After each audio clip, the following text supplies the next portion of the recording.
The alarm blared through Earth Defense Command headquarters. Red lights flashed as officers rushed to their stations.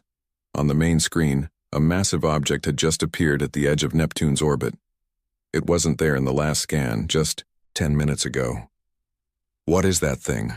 General Adams asked, his voice firm despite the chaos around him. The analyst shook her head. "Unknown, sir. It's giving off energy readings unlike anything in our database." The object moved faster than any known spacecraft, crossing the distance between Neptune and Uranus in minutes rather than days. Its shape was roughly that of a human vessel, but strange growths covered its hull. They looked like a mix of crystal and metal, pulsing with blue light that seemed to flow like blood through veins. "Get me Commander Stone," ordered General Adams. Jack Stone was asleep when the call came. Since his brother Tom had disappeared with the research vessel Harbinger 11 years ago, sleep was his only escape from grief. The communication panel beside his bed lit up with an urgent priority code. "Commander Stone," he answered, instantly alert. "Report to command immediately. Something's entered the system."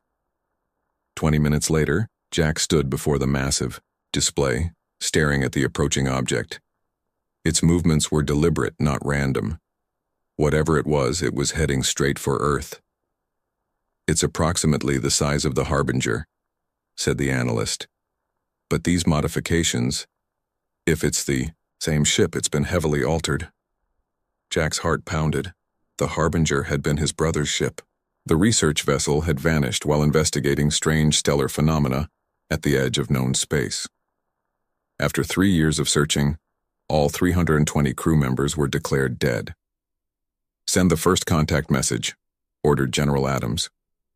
The standard greeting was transmitted toward the approaching vessel. For several tense minutes there was no response.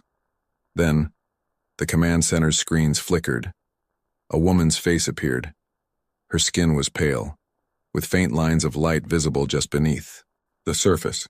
Her eyes shifted colors as she blinked from blue to green to gold. But despite these strange changes, Jack recognized her immediately. "Captain Emily Reed," he whispered. She smiled slightly. "This is Captain Emily Reed of the Earth Research, Vessel Harbinger.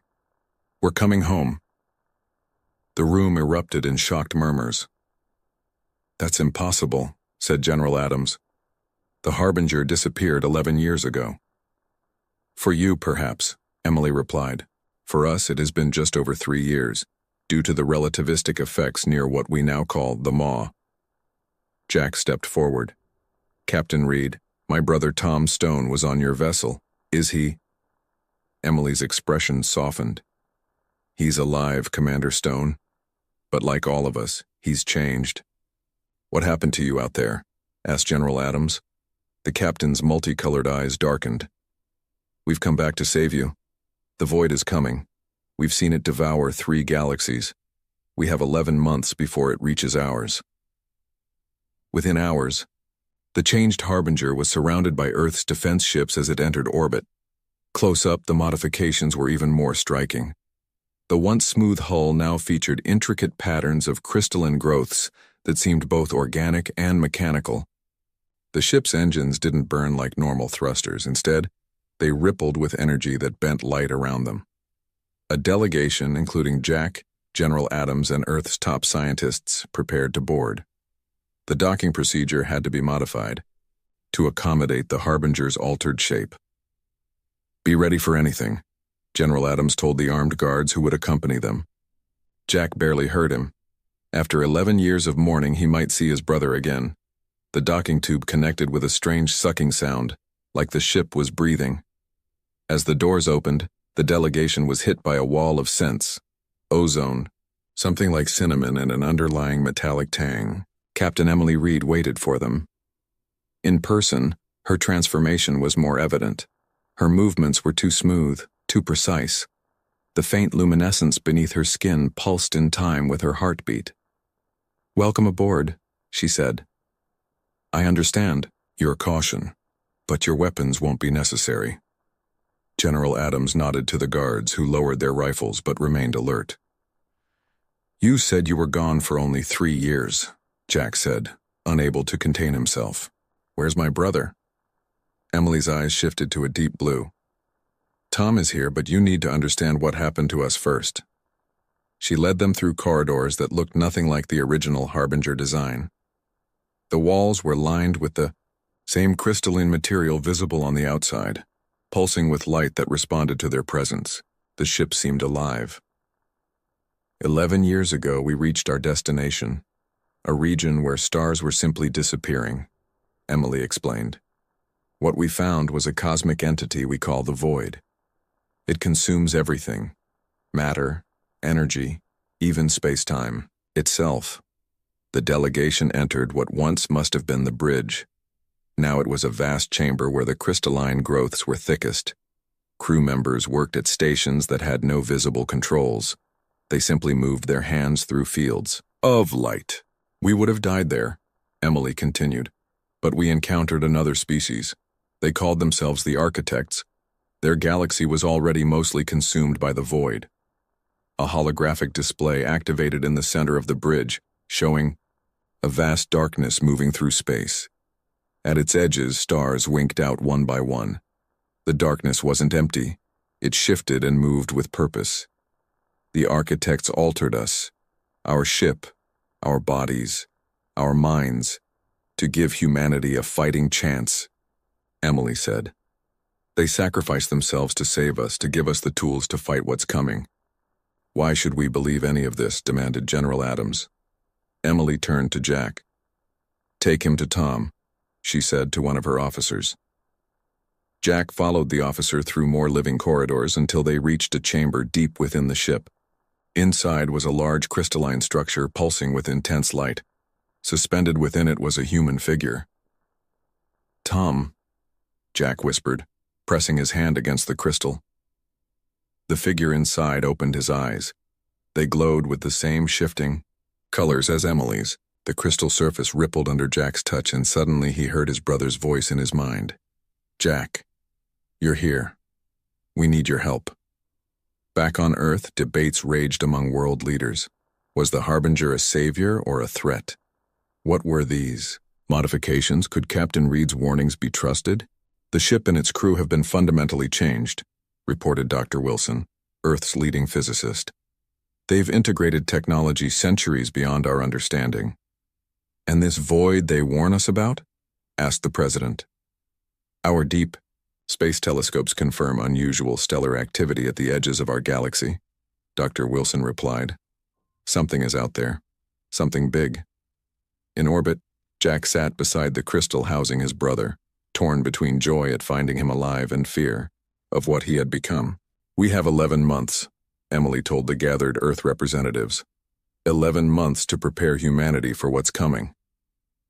The crystal around Tom pulsed brighter. It's hungry, Tom's voice whispered in their minds, and it's coming for us all.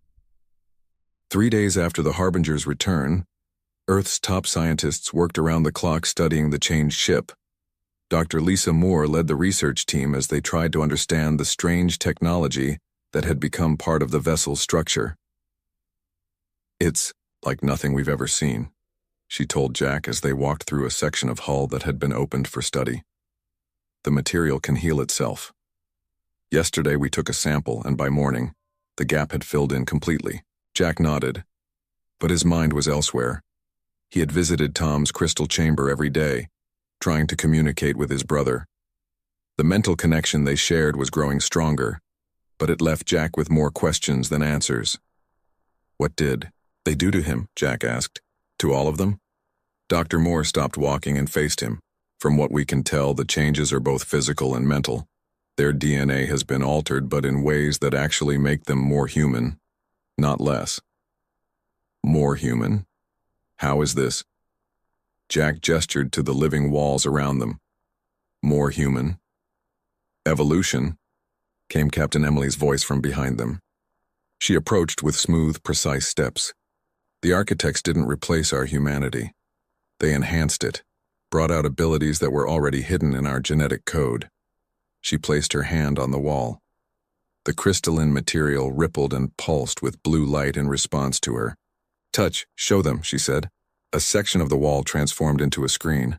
On it appeared images of the Harbinger crew as they had been before. normal humans on a research mission. Then came footage of their encounter with the void, a massive darkness at the edge of a dying galaxy, stars blinking out one by one as they were consumed. Our sensors failed as we approached, Emily explained. We were being pulled in when the architects found us. The screen showed strange beings made of light and crystal, similar to the materials now growing throughout the ship. They had been studying the void for thousands of years. Their own galaxy was almost gone. They needed us. Needed us for what? Asked Dr. Moore. To fight back, Emily said simply. The void doesn't just consume matter and energy. It consumes consciousness itself. With each civilization it devours, it grows more intelligent, more hungry. The images shifted to show the crew undergoing a transformation. They were placed in crystal chambers similar to Tom's. The process was voluntary, Emily said, noting Jack's disturbed expression. But your brother volunteered for something more extensive. He's become a bridge between human consciousness and the architect technology. Jack felt a chill run through him. Is he still himself? Still Tom? Emily's eyes shifted to a warm amber color. More than ever. That's what you need to understand. The changes didn't take away our humanity. They revealed it. Later that day, Earth's Defense Council met to discuss the Harbinger and its warnings. Representatives from major nations filled the room, their faces showing a mix of fear and doubt. We've confirmed the ship's identity, General Adams reported. It is indeed the Harbinger, despite its modifications. And these modifications? Give them what abilities exactly? Asked the Chinese representative. Dr. Moore stood to answer. Based on our tests, the crew members have enhanced cognitive function. They process information 5 times faster than average humans. They can interface directly with their ship's systems, and some demonstrate limited precognition. The room erupted in murmurs. Precognition? The Russian representative scoffed. You expect us to believe they can see the future? Not exactly, Dr. Moore clarified. They seem to process so much information that they can predict likely outcomes with remarkable accuracy. Convenient, said the Russian. And they predict this void will reach us in 11 months? The French representative leaned forward. If what they say is true, we need access to their technology immediately, for the sake of global security. You mean for France's security? Retorted the Indian representative.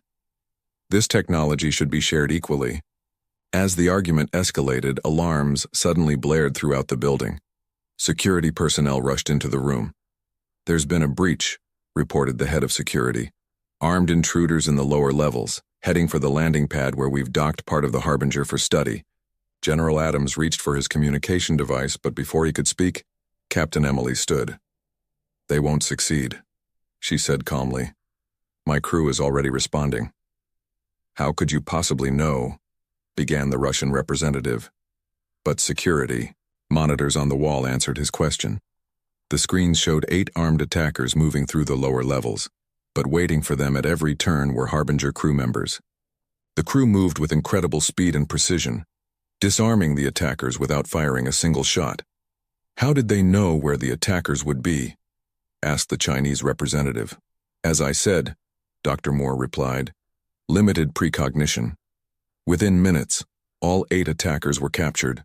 Investigation revealed they belonged to a private military company, hired by an unknown party to obtain samples of the architect technology. Back on the Harbinger, Jack visited Tom's chamber again. This time, when he placed his hand on the crystal, the mental connection was stronger. They're afraid of us, Tom's voice said in Jack's mind. Can you blame them? Jack replied. You've all changed so much. We're still human, Jack. We've just seen more, become more. The crystal pulsed, and suddenly Jack was flooded with Tom's memories. He saw through his brother's eyes as the Harbinger approached the darkness at the edge of space. He felt the terror as the ship was pulled toward the void. And then the strange peace when the architects appeared. The memory shifted to Tom's transformation. The pain was intense as his body changed, but so was the expanding awareness. Jack felt what his brother had felt, a connection to something larger, a sense of purpose so profound it made his previous life seem shallow by comparison. When the vision ended, Jack stumbled back, gasping. "Now you understand," Tom's voice whispered. "We need to prepare Earth, not just with technology but with evolution. Some must change, as we have changed, if humanity is to survive." Later that night, Captain Emily met with Earth's leaders. On screens behind her, telescope images showed distant stars at the edge of the Milky Way beginning to dim. "The process has already begun," she said. "We have less time than we thought." She gestured, and a holographic display appeared, showing designs for new ships based on the Harbinger's technology. "We brought back more than warnings," she said. "We brought a fighting chance. But you must trust us." General Adams looked at Jack, who nodded slowly. "I've seen inside my brother's mind," Jack told them. "I believe them." As the meeting continued high above Earth, the Harbinger pulsed with blue light, as if alive and watching. Within its crystalline heart, Tom Stone dreamed of darkness and the battle to come. In his dreams, humanity stood united, evolved, ready to face what devours galaxies. But first, they needed to prepare, and time was running out. 1 month after the Harbinger's return, Earth had changed. The night sky was now filled with the glow of construction sites in orbit. New ships were being built using designs provided by Captain Emily and her crew. Jack Stone stood at a window, in the moon base, watching as workers attached crystal-like panels to the hull of the first new vessel. "They're calling it the Defender," said Dr. Moore, who had joined him. "First of a fleet of 5 hybrid ships." The crystal technology was growing rather than being built. Once attached to the metal frame, it spread like living tissue, guided by engineers from the Harbinger. "How many crew will she need?" Jack asked. "That's the thing," Dr. Moore replied. "These ships don't need large crews like our old vessels. They need people who can connect with them like your brother does with the Harbinger." Jack nodded. He had spent weeks thinking about what he had experienced in Tom's mind. The connection to something larger, the sense of purpose. While world leaders argued over who would control the new technology, Jack had made his decision. "I want to volunteer," he said, "for the partial transformation." Dr. Moore's eyes widened. "Are you sure? The process is, well, we don't fully understand it yet." "My brother does," Jack replied. "And we need more people who can communicate with him." 2 days later, Jack lay in a smaller version of the crystal chamber that housed Tom. Captain Emily stood nearby with several Harbinger crew members. Their eyes all glowed with shifting colors. "The process will be limited," Emily explained. "You'll retain your normal appearance but gain the ability to communicate with the ship and with Tom. You won't have the full abilities that we do." Jack took a deep breath. "I understand." As the crystal began to grow around him, Jack felt a moment of panic. Then a warm sensation spread through his body like slipping into a hot bath. His mind expanded, thoughts flowing more quickly than before. "Welcome, brother," came Tom's voice, clearer than ever. Images flooded Jack's consciousness.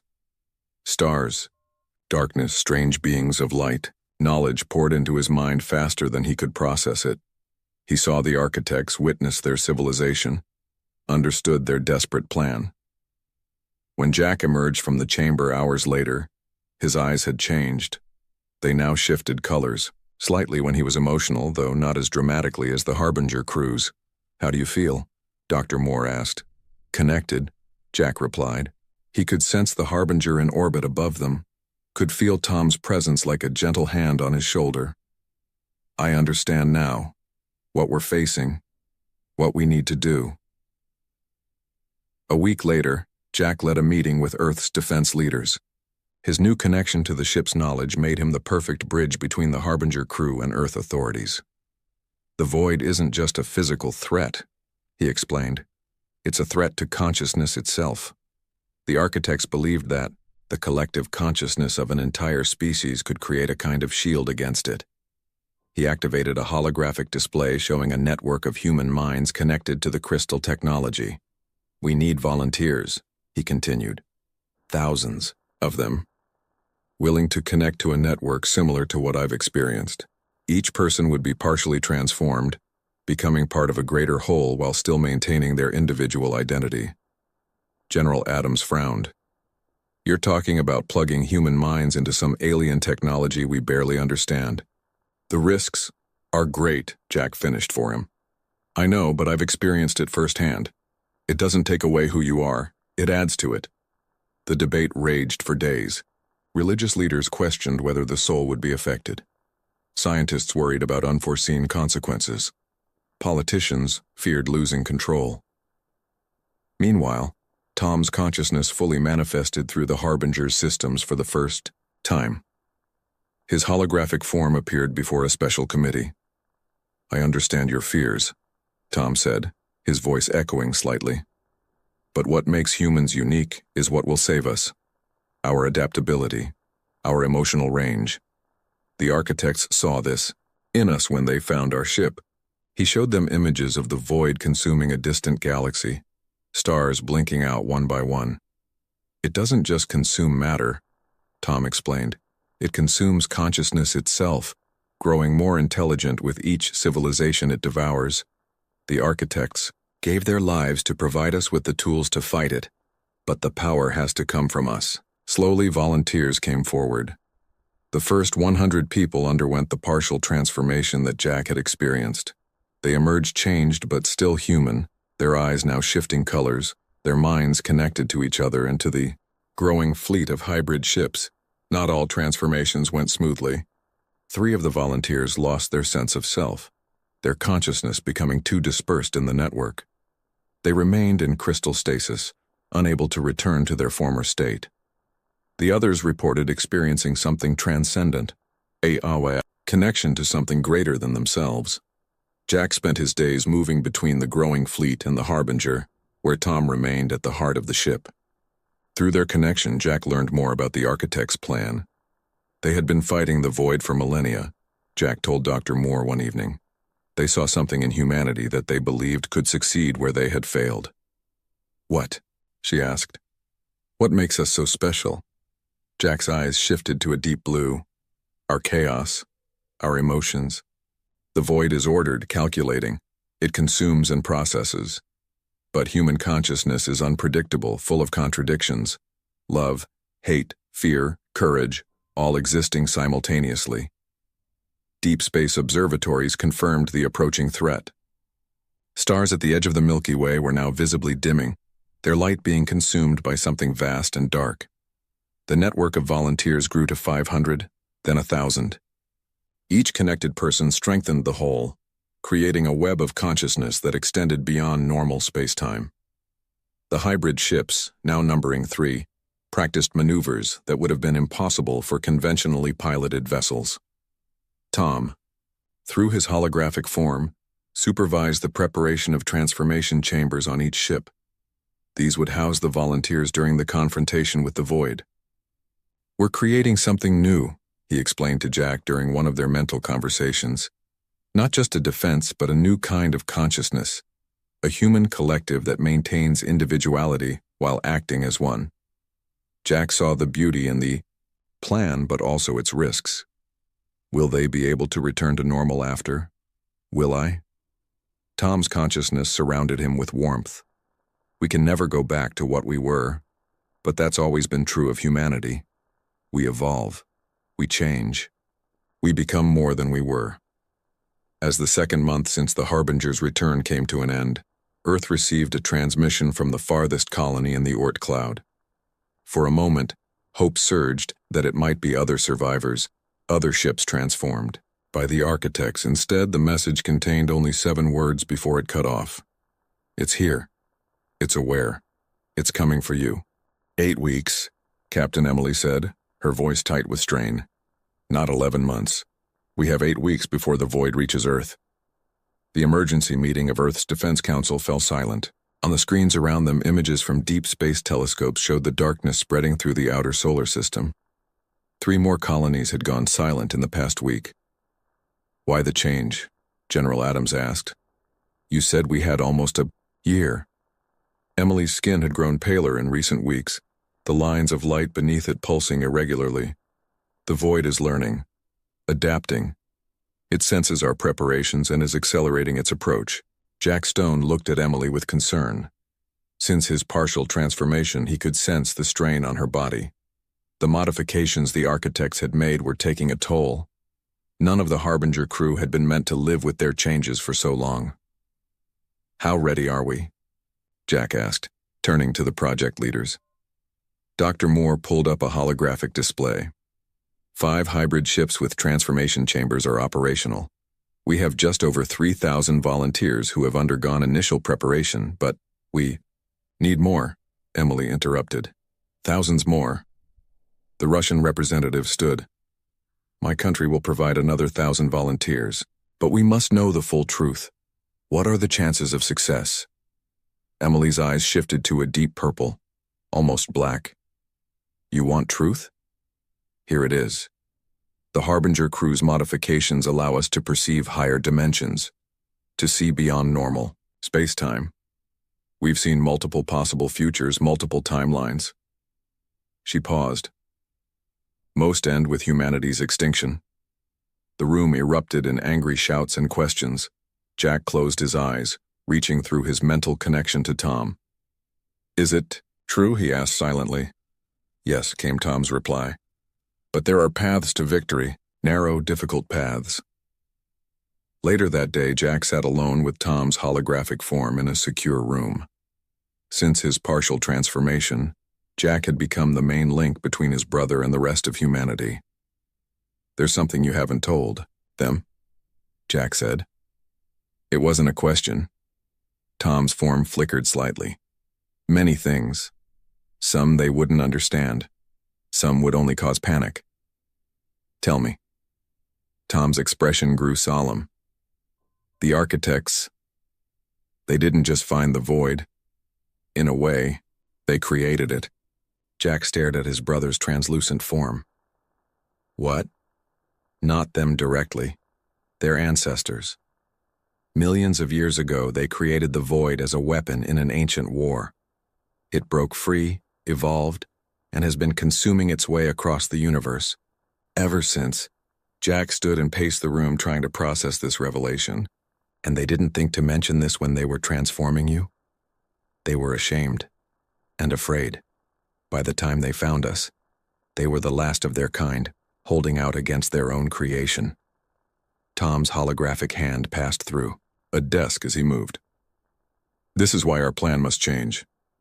Jack stopped pacing. Change how? The network defense was the architect's plan, but I've been analyzing their data, their history.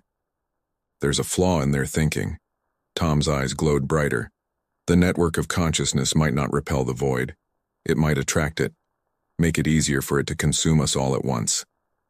A chill ran down Jack's spine. Then what do we do? Tom smiled, his form becoming more solid as he drew more energy from the ship's systems. We use that. We make a trap instead of a shield. The next day, Tom presented the new plan to Earth's leaders. Rather than creating a defensive network, they would create a bait, a concentrated point of consciousness so attractive that the void couldn't resist it. We'll use Jupiter, Tom explained. The Harbinger crew will transform it with the crystalline technology, creating a massive version of our stasis chambers. And then what? Asked General Adams. When the void approaches to consume it, the network of transformed humans will flow into the entity itself. Instead of creating a shield against it, we'll attack it from within. Dr. Moore looked skeptical. Attack it with what? Jack answered, his eyes shifting to golden. With what makes us human. Our emotional chaos. Our contradictions. The void has consumed countless civilizations, but they were all logical, ordered species. None had our capacity for both reason and emotion. Over the next weeks, humanity worked with desperate speed. The 5 hybrid ships were stationed around Jupiter, projecting the crystalline technology onto the gas giant's surface. The massive planet began to glow with the same blue light that pulsed through the Harbinger. Volunteers poured in as news of the approaching threat spread. The fear of transformation was overshadowed by the greater fear of extinction. 5,000, Then 10,000 people underwent the process, their consciousness becoming part of the growing network. Jack spent most of his time with Captain Emily, whose condition was worsening daily. The modifications that had kept her alive were breaking down. "I never expected to survive this long," she told him one evening as they watched Jupiter's transformation from the Harbinger's bridge. "None of us did. The changes were meant to be temporary." "There must be something we can do," Jack said, worried by the dimming light beneath her skin. Emily shook her head. "My path is set, but I'll see this through to the end." 3 days before the void was predicted to reach Jupiter, a new problem emerged. The transformed humans in the network were beginning to lose cohesion. The vastness of the collective consciousness was overwhelming their individual identities. "They're slipping away," Dr. Moore reported urgently. "We can't hold the network together." Tom's holographic form appeared, more solid than ever before. "We need an anchor, someone to hold the network together, to remind each person of their humanity." All eyes turned to Jack. "Me?" he asked. "But I've only had the partial transformation." "That's why it has to be you," Tom replied. "You're connected enough to link with the network, but separate enough to maintain your individuality." Jack thought of the risks.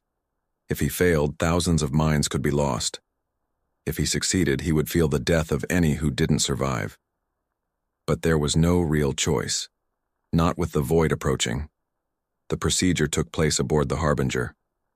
Jack entered a modified crystal chamber, designed to enhance his connection to the network while preserving his sense of self. As the crystal formed around him, he felt his mind expanding outward, touching thousands of others. Each was a unique flame of consciousness burning with fear, courage, love, and determination. He could feel them all, could hold each separate while still connecting them together. Through the network, Jack sensed something vast and cold approaching from the outer darkness. The void had reached Pluto's orbit, consuming the dwarf planet in seconds. It moved with purpose now, drawn by the glow of Jupiter and the concentrated consciousness waiting there. Captain Emily entered the bridge for the last time, her body barely able to support her. "All ships in position," she reported, her voice weak but determined. The countdown to confrontation had begun.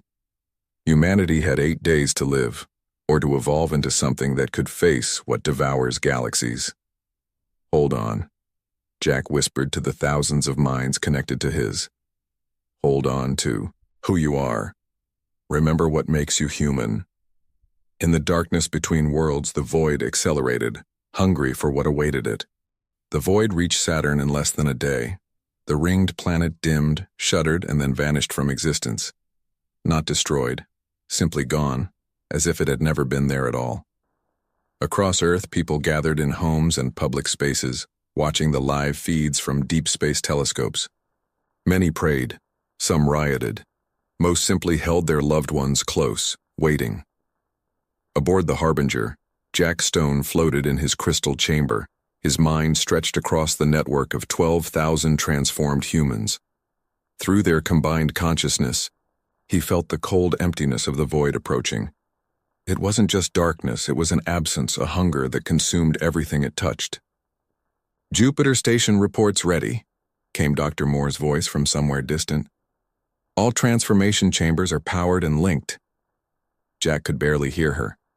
His awareness was elsewhere, spread among thousands of minds, holding them together as they prepared for what was coming. In the command center orbiting Earth, General Adams watched the final preparations with grim determination. "Where's Captain Reed?" he asked. Dr. Moore looked away. She couldn't wait any longer. Her body was failing. On the main screen, a holographic image appeared. It was Emily Reed, but different now. Her consciousness transferred fully into the Harbinger's systems. Like Tom, she had given up her physical form to better coordinate the defense. "I am still here," Emily's voice echoed slightly. "And I will remain until the end." The 5 hybrid ships took their positions around Jupiter, which now glowed with blue crystalline patterns across its massive surface. Within each ship, hundreds of volunteers lay in transformation chambers, their minds linked to the network that Jack held together. "The Void will reach Jupiter in approximately 6 hours," Emily announced. "All non-essential personnel should evacuate to Mars base immediately." Few left. Most chose to stay, to witness humanity's last stand. Jack, deep in his expanded consciousness, sought out his brother. "Tom, are you there?" "I'm here, Jack, always. I'm scared, we all are. But remember, fear is human. The Void doesn't feel fear, that's our advantage." Through the network, Jack could see what the others saw. The transformed humans aboard the hybrid. Ships watched as the darkness approached Jupiter. It wasn't just black. It shifted and moved with purpose like a living thing. "It's accelerating," reported one of the ship captains. 4 hours until contact, not 6. Earth's remaining communications suddenly went dark as the Void disrupted normal spacetime around it. Now the hybrid ships and the Harbinger were on their own, isolated in their final stand. In his crystal chamber, Jack felt a change in the network. Some minds were slipping away, overwhelmed by fear. He reached out, anchoring them, reminding them of their humanity. "Remember who you are," he projected through the network. "Remember what you love, what you fear, what makes you laugh, what makes you cry. Hold on to it all." The minds steadied, strengthened by his connection. 2 hours to contact," came a voice. Then, seemingly moments later, 1 hour. Aboard the lead hybrid ship, Dr. Moore made final adjustments to the Jupiter trap. The massive gas giant had been transformed into a giant version of their stasis chambers, designed not to protect, but to attract and then contain. "We have one chance," Emily's voice echoed through all ships. "When the Void begins to consume Jupiter, the network will activate. You'll feel a pull. Don't fight it." The darkness reached Jupiter's outer moons, consuming them in seconds. Then, it paused as if sensing the trap. "It's hesitating," Tom's voice joined Emily's in the system. "It can sense something different about Jupiter." Jack felt something cold touch his expanded mind. The Void examining them, curious about this new form of consciousness it had encountered. "It's aware of us," Jack whispered, his voice carrying to the command centers of all ships. "It's thinking." For a moment, hope faltered. If the Void recognized the trap, all would be lost. Then Emily's consciousness flared through the network, bright and determined. "Now," she commanded. The 5 hybrid ships fired concentrated beams of energy at specific points on Jupiter's surface. The crystalline patterns flashed brilliantly, sending pulses of light outward. The Void, drawn by this display of energy and consciousness, surged forward. It engulfed Jupiter's outer layers, beginning to consume the massive planet. "Trap activated," Dr. Moore reported, her voice steady despite her fear. What happened next was beyond normal human perception. As the Void began to consume Jupiter, the networked consciousness flowed into the entity itself. 12,000 human minds, each carrying what made them unique, poured into the cosmic darkness. Jack felt the cold emptiness surround him. Through the network, he sensed the others, their fear, their determination, their very humanity.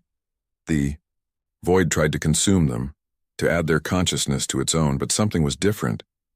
Human minds were chaotic, filled with contradictions that the Void couldn't process. Love and hate, courage and fear, selfishness and sacrifice, all existing together in ways the ordered consciousness of the Void had never encountered. "It's working," Emily's voice echoed. "Keep going. Push deeper." From his position at the heart of the network, Jack could sense the Void's confusion. It tried to retreat, to pull away from Jupiter, but the gravity of the massive planet held it in place while the network consciousness continued to flow into it. Then Jack felt Tom's presence change. "I have to go deeper," Tom told him. "Someone has to plant the seed." "What seed?" Jack asked. "Compassion. The most human emotion of all. The one thing the Void has never experienced." Before Jack could respond, Tom's consciousness pulled away, diving deeper into the darkness than any other mind could go. Jack felt their connection stretch, then begin to break. "No," Jack cried out mentally. "You'll lose yourself." "It's the only way, Tom replied, his mental voice already fading. Remember me, brother. Remember us all. The link between them snapped. Jack felt a moment of overwhelming loss. Then something astonishing happened. At the heart of the void, Tom's consciousness released pure unconditional compassion. The emotion spread like fire through the darkness, carried by the network of human minds. For the first time in its existence, the void experienced something beyond consumption and calculation. It felt what it meant to care for others, to value life beyond itself. The darkness shuddered. Jupiter's transformed surface flashed with blinding light as the void's consumption pattern faltered, then reversed. It's changing, Dr. Moore shouted, staring at her instruments in disbelief. The void, once a devourer of worlds, began to transform. The darkness shifted, patterns of light appearing within it like stars being born. Its very nature was changing, from destruction to creation. In a flash of energy that temporarily blinded all instruments, the transformed void pulled away from Jupiter and retreated to deep space. Across the network, Jack felt minds returning to their bodies, the connection slowly dissolving. As his own consciousness contracted back to normal, he felt something strange. Fragments of Tom's awareness, distributed among everyone who had participated in the network. His brother hadn't been entirely lost. Parts of him lived on in all of them. 3 days later, Earth celebrated its survival. The hybrid ships returned to orbit carrying the volunteers who had risked everything. Most recovered completely, though all reported feeling changed by the experience, more connected to others, more aware of their own humanity. Captain Emily's consciousness remained within the Harbinger systems, becoming humanity's ambassador to the stars. Through her, they monitored the transformed void as it moved through deep space, no longer consuming but somehow preserving the worlds it encountered. Jack stood at the window of the moon base, looking out at the stars. He touched the crystal, pendant he now wore, a small piece of Tom's stasis chamber still faintly glowing with inner light. "We did it, brother," he whispered. In his mind, he felt a faint reply. Not just Tom's voice, but thousands of others, the echo of the network that had saved humanity. We went to the edge of existence to save humanity, only to discover that what makes us human was what the universe needed all along. The Harbinger pulsed with blue light as it prepared for its next mission, to find other civilizations threatened by cosmic dangers. Humanity had evolved, not just to survive, but to protect. And somewhere in the depths of space, a former darkness now filled with light continued its journey through the cosmos, forever changed by its encounter with what it meant to be human.